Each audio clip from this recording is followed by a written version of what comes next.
Важно сказать, что Салих Сайдашев родился во времена культурного подъема в начале 20 века. То есть, когда вместе с русской деятельностью также и начала расцветать деятельность татарского народа. Салих Сайдашев Замалетдинович родился 3 декабря в Казани в 1990 году. В доме 101 по улице Большая Мещанская, ныне улица Нариманова, однако дом снесен. Говоря про его родословную, то его дедушка был Бикчантай из деревни Ибря, это ныне Высокогорский район, и он считался очень зажиточным хозяином. То есть у него был свой скот, хозяйство, и у него было также 4 сына. Одним из сыновей у них был Замалетдин, он же был и отцом Салиха Сайдашева. Через время он переезжает из деревни в город и начинает работать сапожником. И, кстати говоря, становится неплохим предпринимателем. Вторую жену звали Мухабжамал, она же и является матерью Салиха Сайдашева. Но, к сожалению, отец умирает за 14 дней до рождения Салиха и не смог увидеть рождение своего сына. К тому времени, как он умирает, у него уже было свое предпринимательство, у него были также и ученики, и перед своей смертью он отдал заботу о своей семье Замалетдину, своему помощнику Насреддину Хамитову, потому что он вырос в этой семье, он учился, и он мог ему доверить продолжение своей семьи. В сельской местности дедушка Бикчантая очень активно присматривал за своими потомками, и он решается отдать свою внучку Раузу за Насреддина. Интересный факт, что братья не хотели этой женитьбы, и они всячески подговаривали, что она лысая, некрасивая, но Насреддин сделал один такой хитрый ход, и как-то раз он подсмотрел в окошке перед свадьбой и увидел, что это на самом деле была красивая девушка, у нее были волосы. Они женятся, и с тех пор Насреддин становится частью семьи Салиха Сайдашева, переходит в храм. Впоследствии Салих растет в женском окружении, он рос среди 7 девушек. Это Рауза, Махубжамал, его сестра Амина, Насреддин и также их 4 дочки. На семейных застольях семья Насреддина часто играла на тальянке. И считается, что первой учительницей Салиха Сайдашева является его тетя Марьям Рафикова, потому что, когда ему было 5-6 лет, она сажала его к себе на коленки, привязывала его пальцы к своим пальцам и повторяла на гармонии много раз одну и ту же мелодию с нужным темпом, ритмом. И со временем, когда она уже убирала пальцы и давала ему гармошку, он смог это все сам повторить. И уже в 8-9 лет он самостоятельно играл на гармошке. В 8 лет его отдали в медресе и в русскую школу, в которой он учится 4 года. Из воспоминаний было, что когда его отправляли на базар, чтобы приобщить к торговле, он сказал маме такую цитату, что «Знаешь, мама, не гони ты меня на базар, я туда не пойду, потому что один музыкант дотронулся до моей руки. А ведь когда музыкант дотрагивается до чьей-то руки, то этот человек обязательно становится музыкантом, и я тоже буду музыкантом». В 1912 году Амина выходит замуж за Шигапа Ахмерова. Он являлся журналистом, известной личностью того времени, и вместе с Габдуллой Тукаем жил в гостинице «Булгар», совершенно верно. После свадьбы Шигап Ахмеров переезжает в их дом, и после этого, получается, Габдулла Тукай в этом доме, то есть со всеми родственниками, Салих Сайдашев, получается, живет 11 лет, да ведь? Да. И что самое интересное, что именно уже Лейля Айтеп-Ките сказала, что он учился на гармошке, да, и первые его творческие какие-то порывные начинания, да, то есть в профессиональном виде его увидел именно Шигап Ахмеров.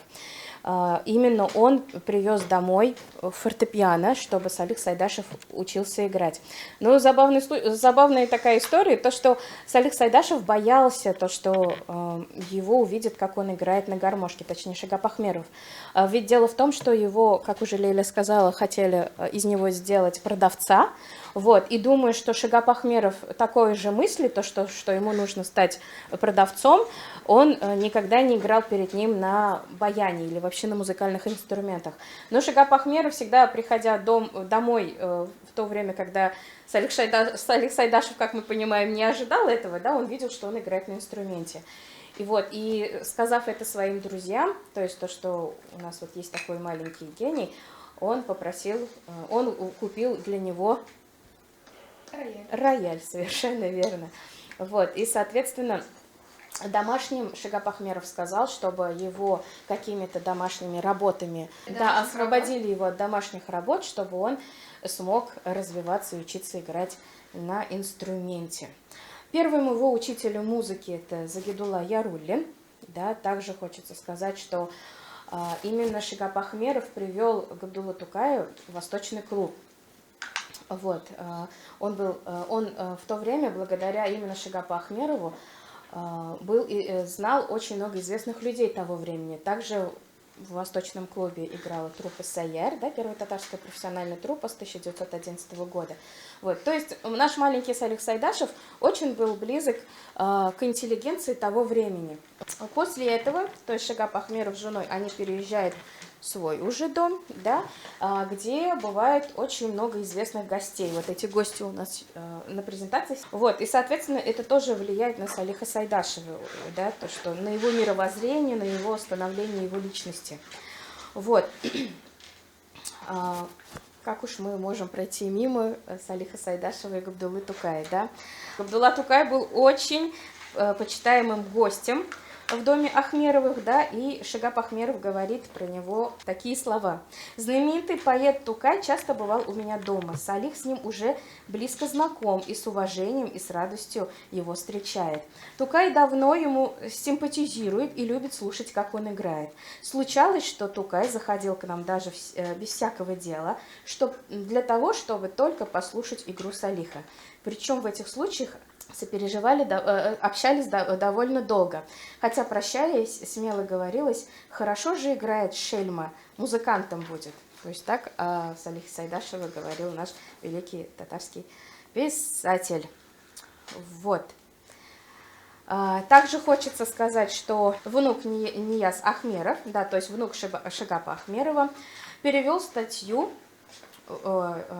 да, Ахмерова, то есть уже, как мы знаем, в течение 20 века, да, письменность татар менялась 3 раза, да, до 1917 года у нас письменность арабская графика, да, с 17 по 39 у нас латиница, и, соответственно, с 39 по сегодняшний день у нас кириллица. Вот, переводя, так скажем, на наш уже современный язык, он говорил, что сегодня наша общественность равно щит поэта Тукая и, конечно же, композитора Салиха Сайдашева. Также известный наш писатель Гадель Кутуй говорил, что для татарской музыки Сайдашев является тем же, что и Тукай для татарской поэзии. Вот. Также хочется сказать, что в Восточном клубе еще один великий татарский композитор начал свой творческий путь, и это у нас Мансур Музафаров. Вот. Очень много интересных историй, как они общались, работали, вообще дружили, да, до последних своих дней. Вот. И Мансур Музафаров в своих воспоминаниях говорит, как они познакомились. Мансура Музафарова мама и сестра привели в Восточный клуб, и он, зайдя в здание, он услышал, что кто-то играет на скрипке. Быстренько снял с себя верхнюю одежду и побежал на 2-й этаж. И для его удивления на скрипке уже играл маленький Салих Сайдашев. Вот с этого момента они были очень дружны. Также есть одна очень интересная история о том, как они хотели подзаработать денег, да, и поверхностно только быстренько вам расскажу. Может, кто-то уже знает об этой истории. Заключается она в том, что Салих Сайдашев предлагает Мансуру Музафарову подзаработать немножко денег, да. И они решают поехать на теплоходе по нашей Волге, да, и говорится о том, что Салих Сайдашев был настолько уверен, да, что сейчас вот они зайдут, он только как заиграет, да, и деньги им посыпятся, вот. Их даже на каюту не пустили, то есть их сразу на борт отправили, вот. Мансур Музафаров очень переживал, то есть как они сейчас обратно доберутся, но Салих Сайдашев не унывал, он все-таки думал, он ему сказал, сейчас, когда обратно поедем, у нас точно все получится. Ну, соответственно, когда они обратно поехали, у них то же самое не получилось, то есть их даже уже в каюту не впустили, да, богатым, не то, что там дать к роялю прикоснуться, вот, то есть Мансур Музафаров, конечно же, очень сильно переживал после смерти Салиха Сайдашева, да, но это чуть попозже, вот, но знаете, это так замечательно работать вместе, где ты понимаешь, что такие великие люди, которые строили нашу культуру, да, у нас в нашей культуре 100 лет, да, то есть в профессиональной культуре. И то, что такие личности работали в этих стенах, это прям в рабочий процесс дает себе еще очень много-много сил. Так, идем дальше. Говоря про более точные даты, в 1914 году он поступает в Казанский музыкальный колледж по классу фортепиано у Радевича. То есть, если раньше он был таким, ну, думая, то, что вот ребенок, он неплохо играет, то теперь уже он получил, как бы, так скажем, такой статус музыканта, где он должен был уже профессионально этим заниматься. В 1917 году он переезжает в Буинск и создает там за очень короткий срок музыкальную студию, оркестр, организует и руководит чувашским и татарским хорами, дает уроки игры на фортепиано и сам участвует в концертах и спектаклях. В 23 году этой студии уже не было, но благодаря первым шагам Салиха Сайдашева в дальнейшем там появилась первая районная музыкальная школа в Татарстане. Вот. Также в 18-21 года носятся первые, в принципе, работы Салиха Сайдашева. Это татарский вальс для фортепиано, песня «Долгий путь», а также переложенный для духового оркестра марш Хайбулкина, Ахмадулы Хабибуллина и марш Загидулы Яруллина, марш Тукая. Вот. В 19 году приезжает Шамиль Усманов, и это очень энергичный оратор, писатель. Он активно включается в общественную жизнь города, и Салих Сайдашев вступает в Красную армию, он становится красноармейцем. Мотивацией вступления в армию, думала, стало его такой компанейский характер, потому что там также были и другие артисты, музыканты, и в то время начался упадок артистических труп, поэтому он в роли духовика едет. Я был определен в первую армию в Оренбурге духовиком. Между тем, я работал руководителем струнного оркестра драматической труппы. В бытность в Ашхабаде я заболел тропической малярией, и в связи с этим был отослан обратно в Оренбург, где демобилизовался. В этом же году по распоряжению Оренбургского отдела народного образования я получил назначение на должность заведующего Восточной музыкальной школы. Одновременно я был и руководителем оркестрового класса. Именно здесь я сумела развить себя как музыкант, и оркеструя ряд татарских песен и маршей, я хорошо владел оркестром и получил навыки дирижирования. Именно здесь начались мои первые шаги как композитор. Также затем в дальнейшем музыковед Халима Булатова-Теребулова цитирует, что певец Хаким Байбеков организовал в школе оперную группу, в которой мы занимались балетом. На этих занятиях топером был Салих Сайдашев. После окончания урока мы еще целый час обычно танцевали любимые наши танцы – вальс, польку, мазурку. Салих всегда безотказно играл на любой танец на слух. Техника у него была блестящая, и все-таки он много занимался, каждую минуту играл гаммы и упражнения. Уже в Казани летом 1926 года я встретила Салиха Замелединовича на улице. Счастливый, возбужденный Сайдашев говорил, что он много занимается, собирается поступать в консерваторию на фортепиано факультет. Но вскоре умерла его жена, и в консерваторию, как мы знаем, он так и не поступил. Вот. И уже говоря про жизнь в Казани, в 22 году он возвращается в родной город, открывается Татарский государственный театр имени Красного Октября. Находится он в нынешнем Тюзино-Островском, и с этого времени также культурная деятельность продолжается в этих стенах в Восточном клубе. И даже после переезда театра в другое здание, этот дом долго еще будет называться Маданият Ерте. В этой постройке также были известны личности, как Фатима Ильская с Фатхи Бурнашем, к ним часто заходил сам Салих Сайдашев. И Шариаздан Царамсаков говорит, тоже еще небольшая цитата, что зимой 1924 года после спектакля Сайдашев остался на всю ночь в помещении театра вместе со стажером. Они затопили печку в одной из комнат театра и стали печь картошку в зале. К ним присоединились известная уже в то время артистка Нафига Ханум Арапова и студентка техникума Галия Булатова. Много народных песен пел тогда Сайдашев, особенно запомнились Сагат Челбора и Зульхижа. Тем, кому удалось слышать в исполнении Сайдашева народные или его собственные песни, трудно их забыть. Мягкого тембра лирический тенор Сайдашева гармонировал с воздушевным настроением. Так, общеизвестный факт, что Салих Сайдашев стал основателем жанра музыкальная драма. Свое начало это берет из песни Галия Бану по Мирхардару Файзи, и после этого появляется музыкальное оформление Габиши, Бузигет и Юсуфа Зулейха. Однако именно с приездом Салиха Сайдашева в Казань этот жанр начинает набирать очень активные обороты. Начинается не с комических пьес, это Башмагам и Казан Сульгесе, и после них он перешел на более драматические постановки. С каждым разом он усложнял музыкальные номера, добавлял туда арии, дуэты, хоры и выступал в татарской культуре как композитор-новатор. Также он мечтал о постоянном односоставном оркестре, и уже в 23 году его оркестр исполнял вступление к спектаклю Ибрагимова «Башмачки». Дирижером же был сам Салих Сайдашев. Сейчас мы перейдем на его ранние работы, самые известные, да, будем слушать с вами произведения, написанные Салиха Сайдашевым, и немножко пройдемся по сюжету. Первый спектакль – это у нас «Казан Сульгесе», да. Как уже Лиля сказала, что на основе всех произведений Салиха Сайдашева лежат наши народные, татарские народные песни. Вот, «Казан Сульгесе», татарская народная песня, немножко послушаем, а потом расскажем.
Кто-нибудь узнал, кто это поет?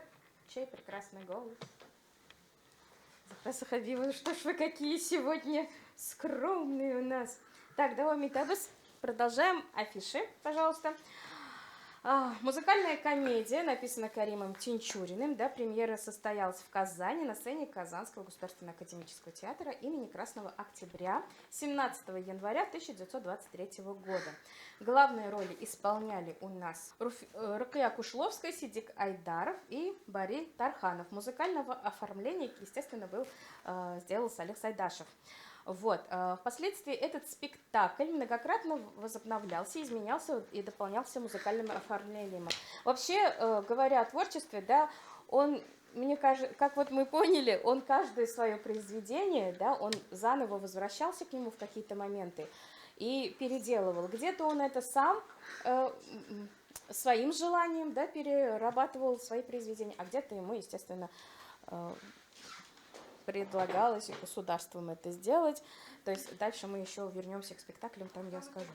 Музыкальная комедия «Казан Сульгесе» отражает конфликт старого и нового, да, где молодежь борется за свои права, борется против нелепых обычаев, косности и ханжества. Вот. Главным фактором музыкального оформления спектакля является звучащие на все его протяжении лирическая народная песня, да, «Казан Сульгесе». Также хочется сказать, что в финале в исполнении двух участников в действиях «Казан Сульгесе» воспринимается как апофеоз торжества над новым и старым. То есть «Казан Сульгесе», оно разделяется на разные темы в данном спектакле, да, и каждый раз звучит по-новому. Так, следующий спектакль, несколько кадров из спектакля. То есть фотографии, к сожалению, 23-го года не сохранились, но потом этот спектакль еще не раз ставился в театре Галяскара Камала. Вот это уже последняя постановка. Маленькая реклама. Мы каждый месяц у нас в зале, вот в этом же зале, показываем старые спектакли. Вот с русскими субтитрами, поэтому, если будет интересно, приходите. Дальше фотографии наших современных композиторов, которые возвращаются в своих произведениях традиционным звучанием Салиха Сайдашева. И следующий наш спектакль – это «Угасшие звезды». Скажите, пожалуйста, в зале, наверное, все смотрели этот спектакль, верно? Вот. Пьеса была написана также с Каримом Тинчуриным в 1924 году. И 26 октября 24 года была премьера «Угасшие звезды». Так, артистов мы с вами видим, да. Но это опять-таки спектакль уже 50-х, 60-х годов. Вот, и говоря о музыке, также лейтмотивом берется песня «Кос Канаты». Она является драматургической канвой, то есть на этой песне выстраивается весь спектакль.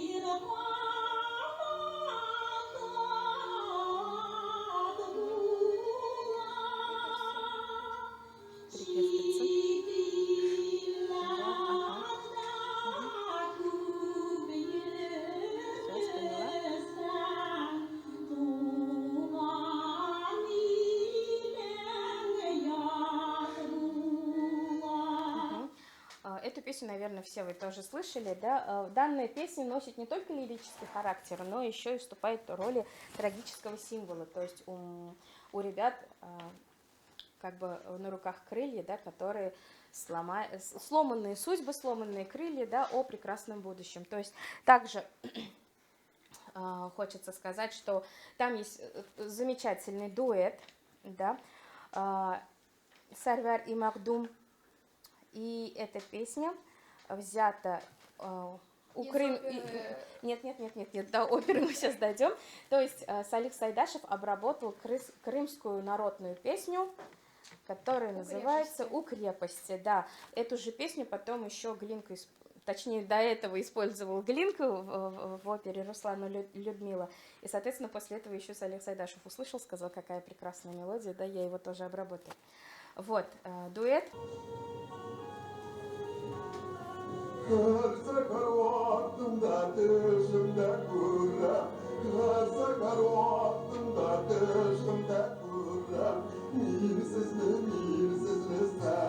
Салих Сайдашев не только народные песни использовал, но еще и баиты и мунаджат. И вот данная песня как мунаджат. Ага.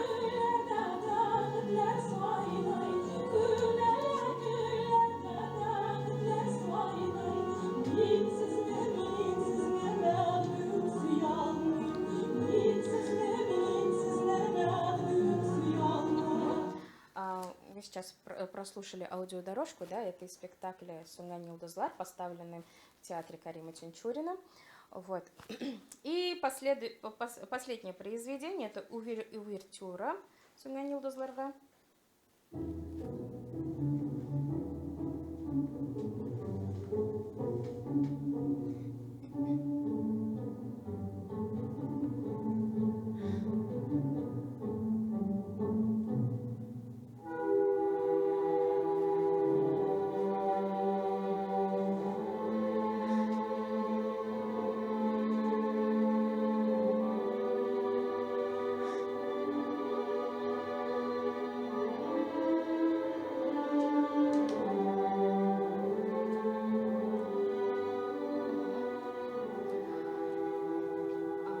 Также бонусом хочется сказать, что после нашего вечера у нас в наших социальных сетях будет информация, ссылкой, где вы сможете прослушать все аудиодорожки, которые мы собрали. В данной пьесе отображается татарская деревня, да, 1914 года. В ней повествуется трагическая судьба двух влюбленных. Вот, причиной гибели которой становится начавшаяся Первая мировая война и губительная сила предрассудков. В 25 году у него не было пятактных работ, однако он женится на своей первой жене, Валентине Мухиной, но, к сожалению, через год она умирает. Вот. Так, Валентина Мухина будет чуть-чуть попозже фотографии. Вот, можешь сделать следующий слайд. Давай. Вот, там с правой стороны как раз-таки его первая жена, Валентина Мухина. 25-26 год можно знаменовать двумя важными потерями в жизни Салиха Сайдашева. Сначала умирает Зайнеп Ахмерова, это сестра Шагаба Ахмерова и также их близкая подруга. Умирает она от рук своего поклонника. После встречи здесь как раз в Восточном клубе она возвращается, и он ее, к сожалению, убивает. Вот. После этого по всей... в принципе, это событие всколыхнуло не только Казань, то есть она вышла за рамки этого города, и была создана пьеса, которая называется «Наган Кие», со словами «Не стреляй, Наган, сердце замирает от грома выстрела твоего». Джуат Файзи вообще дал ей 3 варианта значения, однако до конца жизни он так и не узнал, чему поспособствовало написание этой песни. То есть настолько сильно это было таким потрясением для Сайдашева, что он, будучи даже своему близкому соратнику, другу, не рассказал об этой трагедии. Вот. В 26 году выходит 2 новых произведения. Это «Восточный балет» из пьесы Тахира Зехре Фатхи Бурнаша и увертюра Галиабану, увертюра Зангер-Шель и много-много другое. Тахира Зухра была поставлена 18 марта в 1926 году на сцене Татарского театра к бенефису Сидди Кайдарова. Это оперный певец. Интересный факт, что он сначала играл здесь в струнном оркестре. Можно понять, что в этом здании очень много было событий, связанных именно с Салихом Сайдашевым, с татарской интеллигенцией. И потом Сидди Кайдаров дебютировал с труппой «Сае», это первая татарская профессиональная труппа, и затем уже начинает работать в театре Гляскара Камала. Вот. Пьеса Тахира Зухра была поставлена в новом музыкальном оформлении Сайдашевым, клавир, который, к сожалению, не сохранился, но у нас есть небольшой отрывок из «Восточного балета», который есть в общем доступе в интернете.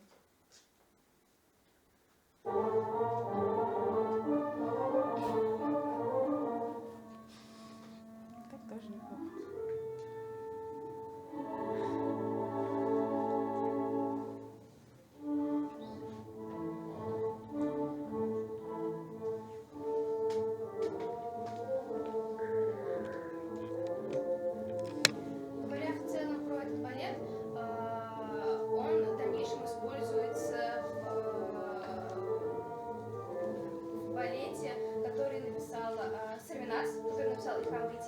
И это является как такой одной из главных мелодий в балете.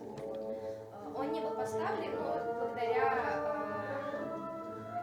про балет Гульнара я также расскажу чуть попозже, но говоря про именно эту мелодию, да, в целом понятно, она используется в балете Сарвинас, и удалось восполнить его буквально в этом году благодаря новому начинающему оркестру во главе нашего директора Айдара Ниязова. Вот.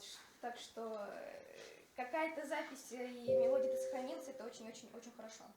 Вот. Вы меня опережаете, все верно. В 3 ноября 26 года она умирает, но она ему рождает первенца Альфреда, она умирает от заражения крови во время родов. Вот. Это первенец, да, Альфред. Нет, сейчас я тоже все расскажу. Спасибо за вопросы. Зайнеп Ахмерова, это как раз таки сестра, которую убивают, да, а Нурис Акаев был ее молодым человеком. Говоря про дальнейшее травмное событие, он тоже умирает. Алик Сайдашев пишет марш, который называется «Сакай марше» в честь Нуриса Акаева.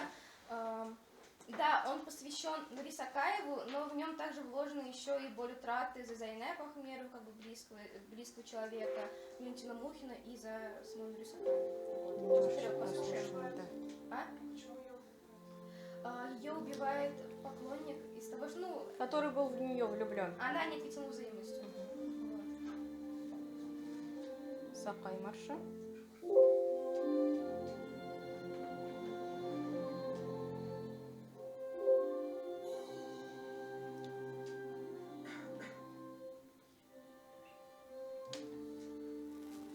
Можете выключить, раз найдем доступ. Так, И также через месяц после похорон Валентины, в декабре 26 года, состоялась премьера музыкальной драмы «Зангер-Шель». Режиссер и роль Булата поставил и сыграл роль Булата Карим Тинчурин, а Мейсера была Рукия Кушловская. Добрайтесь, пожалуйста, фотографии. Это можно назвать историческими кадрами. В первой постановке Карим Тинчурин сам играл Булата. Да, там еще есть интересный факт, что Карим Тинчурин не умел петь от слова совсем. И песня Булата была написана как речитатив, чтобы Карим Тинчурин хоть как-то смог его исполнить. Вот. И потом, когда они поехали на декаду в Москву, да, про это тоже чуть попозже, уже в этой роли, в роли Булата, был Сидик Айдарский. Вот, Айдаров, точнее, Сидик Айдаров, вот, и услышав его прекрасный голос, Алик Сайдашев за одну ночь написал песню Булата Дусларом, да, которая в начале спектакля звучит за одну ночь, вот. Зангар Шанез, «Голубую шаль» тоже все смотрели, верно ведь, да? Немножечко хотим также дать послушать вам произведение. У нас немножко времени, да. Караурман, немножко хочу сказать про Караурман, да. В татарской культуре очень много связано с черным дремучим лесом, да. Многие считают, почему постоянно татары не могут выйти из дремучего леса, даже среди, скажем так, и нашей татарской интеллигенции есть люди, которые так говорят. Такой простой пример, да, как я для себя поняла, почему для нашего народа очень важен Караурман, да, дремучий лес. У меня мама из Пестриченского района, как мы знаем, что там очень много кряшен, да, и вот, и получается, посередине две татарские деревни, а все деревни вокруг уже не совсем татарские, так скажем, да, вот, и я у мамы спрашивала, а как так получилось, то, что именно ваша деревня смогла сохраниться, то есть, как бы, почему вас не крестили? Она сказала, что деревня на тот момент как бы находилась среди дремучего леса, то есть просто войска Ивана Грозного не дошли до деревни моей мамы. Поэтому дремучий лес — это не просто, знаете, Караурман Аша, вот сейчас вы услышите слова, да, то есть дремучий лес не просто как лес для нас важен, да, а какой-то вот такой вот факт я для себя открыла, что благодаря дремучему лесу мы смогли в какой-то мере сохранить себя частично.